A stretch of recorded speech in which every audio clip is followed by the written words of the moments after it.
Merci d'être avec nous ce matin. Bonjour André, bonjour les Maoris. Alors, quelle est votre analyse et votre regard sur l'opération Wumbushu? Il y a eu plus de 160 reconduites à la frontière ce vendredi. La crise franco-comorienne s'est déplacée maintenant à Moroni, comme on l'a entendu tout à l'heure avec Bruno Minas. Voilà, donc en tout cas, bon, la légitimité de cette opération Boujou n'est pas contestable. C'est-à-dire, personne ne peut dire qu'aujourd'hui, il ne fallait pas faire le Wumbushu. Donc, parce que moi, je considère que l'opération est venue tardivement, théoriquement. Il devait venir ici depuis 2012. Hein. Les gens oublient théoriquement qu'en 2012, c'était un 27 février 2012. C'est la première fois qu'on voit Mayotte une violence terrible où un enfant, un adolescent de 17 ans, est poursuivi sur la route de Mamoudzou et tué jusqu'au lycée de Bamana. Voilà. Depuis cette date-là, les Maoris ont pris conscience de l'émergence de la violence à Mayotte parce que l'opération Wumbushu est venue pour traiter essentiellement, moi je considère essentiellement ce phénomène d'insécurité. Parce que le phénomène d'immigration réellement est déjà traité par Chikandra. C'est le phénomène de l'insécurité qui est l'événement pour que Wumbushu intervienne.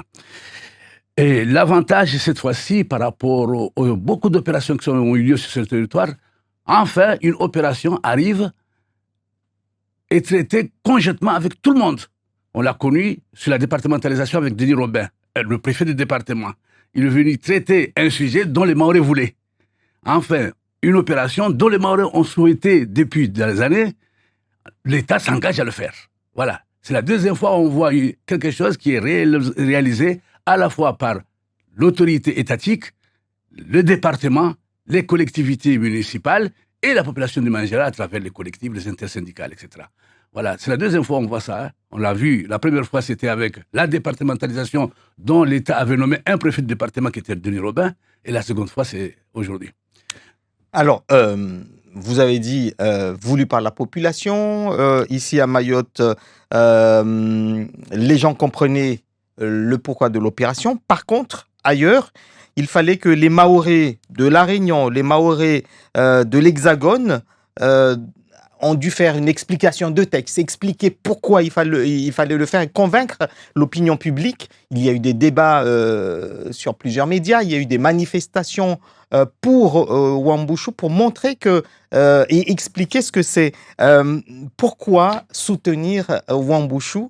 Donc, au niveau de l'opinion générale française, la problématique de Mayotte n'est pas encore bien comprise. Exactement, ça voudrait, parce qu'on a senti que la plupart des structures associatives qui sont soulevées contre Wumbushu nous faisaient comprendre d'une manière indirecte qu'au fond, vous êtes les mêmes que les Comoriens, que vous avez la même religion, que vous êtes les mêmes ethnies. Voilà. Comme si la nationalité se faisait par l'appartenance à un groupe ethnique ou religieux, etc. Alors que la nationalité, c'est tout simple, c'est la volonté de partager un destin commun. C'est tout bête, la nationalité, c'est ça. C'est-à-dire, en réalité, cette nationalité vue par les associations qui considéraient que nous sommes plus proches des Comores, c'est cette même vision qui a mis l'Europe à feu dans le 19e et le 20e siècle. C'est la vision allemande. C'est cette vision allemande, alors que la vision française, c'est celle qui a permis à l'Alsace, comme à Mayotte, d'être française aujourd'hui. Si on avait suivi la vision allemande, l'Alsace devrait être allemande. Donc, en réalité, nous avons souhaité ce jour-là, en 1975, volontairement de s'attacher à la France, et c'est cette volonté qui a été respectée, ce destin commun que nous allons partager avec la France, qui est d'identifier aujourd'hui la nationalité française et être français aujourd'hui. Les autres ne l'ont pas compris comme ça.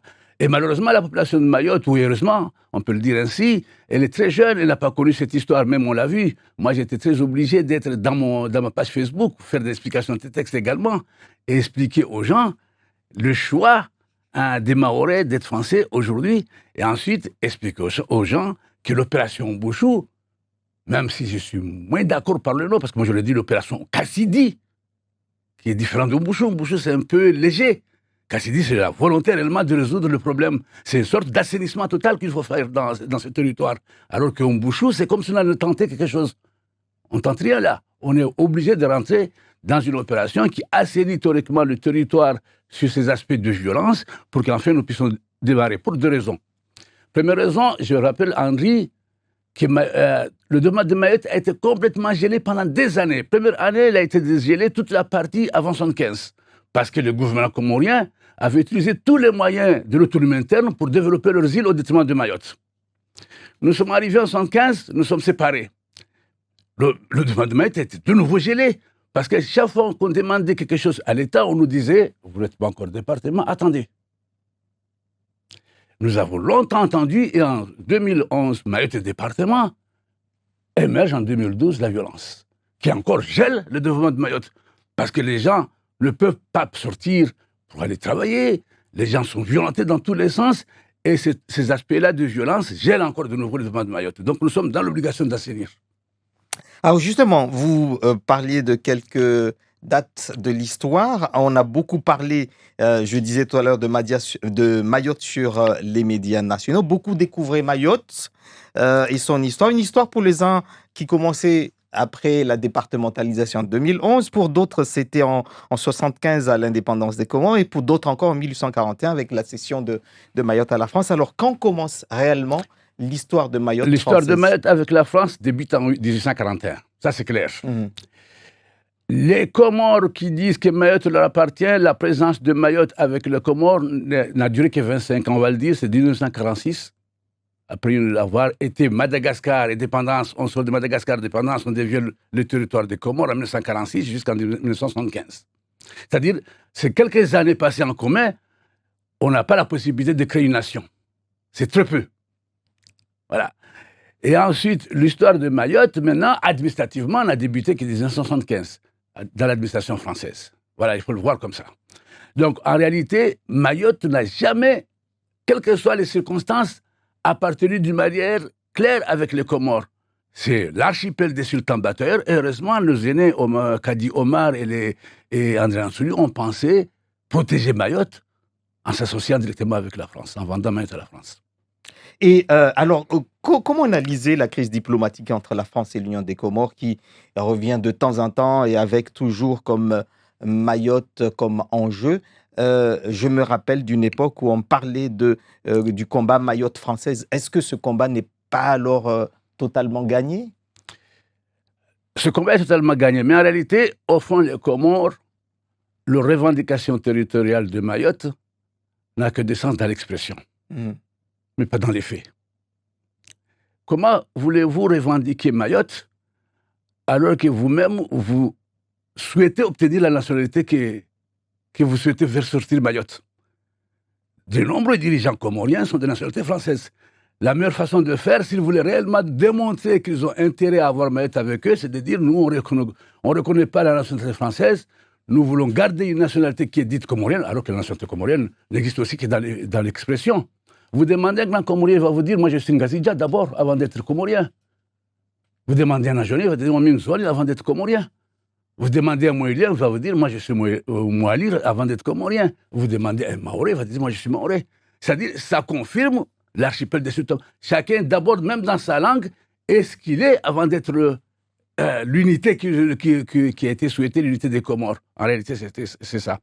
Et secondo, de ces 4 îles de l'archipel de Comores, Mayotte a une différence. Vous voyez, Mayotte est le seul territoire de l'archipel de Comores, même du globe terrestre, je veux dire, qui a un bilinguisme naturel, maternel.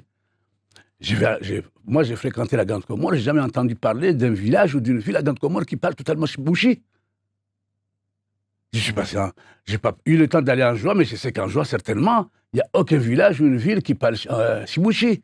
Mouili, pareil. C'est seulement Mayotte, on retrouve à la fois des villes qui parlent chimaoré, comme des villes qui parlent chibouchi. Si vous trouvez des grands Comoriens qui parlent chibouchi, ils étaient à Madagascar, ils ont vécu là-bas, ils ont appris une deuxième langue. C'est tout simplement. Donc, en réalité, cette revendication territoriale des Comores pour Mayotte, pour la reprise de Mayotte, n'est que valable que dans l'expression, tout simplement. Secondo, au fond, en réalité, vous avez vite vu qu'en 2018, lorsque nous avons connu la grande grève de 51 jours de lutte contre l'insécurité et l'immigration clandestine, c'est toujours la même thématique. Finalement, nous avons abouti au même résultat qu'aujourd'hui. Le refus des Comores de récupérer les réfugiés, les ressortissants comoriens qui rentrent qui sont expulsés. Donc, ça, pareil, on est arrivé encore à la même stratégie aujourd'hui, c'est que systématiquement, la diplomatie française est remise toujours en difficulté dans cette situation-là depuis jadis. Hein, donc, on utilise ça. Au fond, on peut comprendre que l'existence des Comores n'a que de sens que par la revendication comorienne. Imaginez un jour que si les Comores ne revendiquent plus Mayotte, qui connaîtra les Comores? Alors, durant l'histoire de Mayotte, il y avait un slogan très employé qui disait « Être français pour être libre ». Qu'est-ce que ça voulait dire réellement? Et est-ce que ce slogan a encore son sens aujourd'hui? Il a beaucoup plus son sens aujourd'hui parce que nos mamans à l'époque, lorsqu'ils disaient « Nous voulons être français pour être libres », cette liberté qu'elles avaient réclamée, ce n'est pas la liberté d'expression, peut-être s'exprimer. Ce n'est pas la liberté de consommer, ils consomment, ce n'est pas la liberté du choix, ils avaient le choix de voter, mais c'est la liberté de circuler. Et aujourd'hui, on le voit purement qu'ils n'ont pas cette possibilité de circuler. Vous ne pouvez pas quitter chez vous un soir et aller au restaurant tranquillement. Et cette revendication a tout son sens aujourd'hui encore. Et donc, cette liberté, les Mahorais l'ont? Cette liberté, les Mahorais l'ont, mais ils ne l'ont pas en totalité parce que la liberté de circuler totalement dans leur territoire, ils ne l'ont pas encore. Voilà, c'est ça. Alors, au début de cette opération Wuambushu, on avait aussi entendu des médias nationaux, mais aussi de quelques minorités ici, que le Mahorais est xénophobe et que le discours de l'extrême droite y passe facilement. Comment est-ce que vous avez vécu, vous, cette remarque? Non, je pense que les gens ont complètement tort de définir le Mahorais xénophobe. Culturellement, lorsque le Mahorais, c'est quelqu'un qui a toujours cette tendance de fonctionner dans une communauté. Et dans cette communauté, il a identifié deux individus. Le premier individu, ça s'appelle le Mwenyeji, qui est le natif. Le deuxième individu du groupe, ça s'appelle le Mdjeni, qui est cette fois-ci pas l'étranger, l'invité. Il n'est pas natif, mais il est l'invité. Mais le Mahorais, ce qu'il n'aime pas, c'est celui que réellement la langue française a identifié en parlant de clandestin, la clandestinité. Le Mahorais l'a appelé par le passé le Mtoro. Le Mtoro, c'est la personne qui est en marge de la société, qui ne veut pas respecter les règles de la société. Et cette personne-là fuit la société, il est dans les forêts, là-bas, il vit, et le Mahorais le pourchasse le Mtoro. Voilà, c'est ça ce que le Mahorais n'a jamais voulu, cette clandestinité, parce que le Mahorais a vite compris qu'une fois que vous vivez d'une manière clandestine, à la fois administrativement et économiquement, vous êtes voué automatiquement à la fraude, vous êtes voué à la combine et vous êtes voué à la délinquance pour vivre. Donc le Mahorais n'a jamais apprécié ce Mtoro qu'on appelle aujourd'hui le clandestin. Mais le Mahorais n'a jamais été xénophobe. Alors, comment est-ce que vous avez perçu le fait que, par exemple, des personnes qui étaient contre l'opération Wuambushu, même des Mahorais, ont été mal perçues ou presque considérées comme anti-Mahorais ou anti-français? Parce que le combat de Mayotte, dans cette situation-là, est toujours inscrit dans le même schéma que par le passé. C'est un schéma nous, on n'a pas inventé. Hein. Moi, je vous rappelle que le schéma que nous avons appris dans la France, où nous appartenons depuis 1841, c'est celui d'être dans la résistance ou dans la collaboration. Et tous ceux qui ne sont pas Wuambushu, on le considère qu'ils sont de la collaboration. Ils collaborent avec les autres. Et cela, donc, empêche une espèce d'esprit critique dans l'affaire. Il faut être dans l'esprit... Non, on peut toujours critiquer parce que bon, c'est la démocratie. Mais il faut qu'on comprenne que le combat qui est actuellement en cours, parce que la notion, c'est la notion de combat. Hein, toujours, les gens oublient ça. Hein, on est dans une notion de combat. Et une notion de combat, dès qu'on est dans le combat, on définit deux identités qui sont pour ou contre le combat. Donc, ceux qui sont pour Mayotte française restent dans Wuambushu. Ceux qui considèrent qu'ils ne sont pas dans Mayotte française vont aller dans anti-Wuambushu. Voilà. Merci beaucoup à vous, donc, Moutar Salim, d'avoir été l'invité de Zapping. Merci à Maître Premier de m'avoir invité.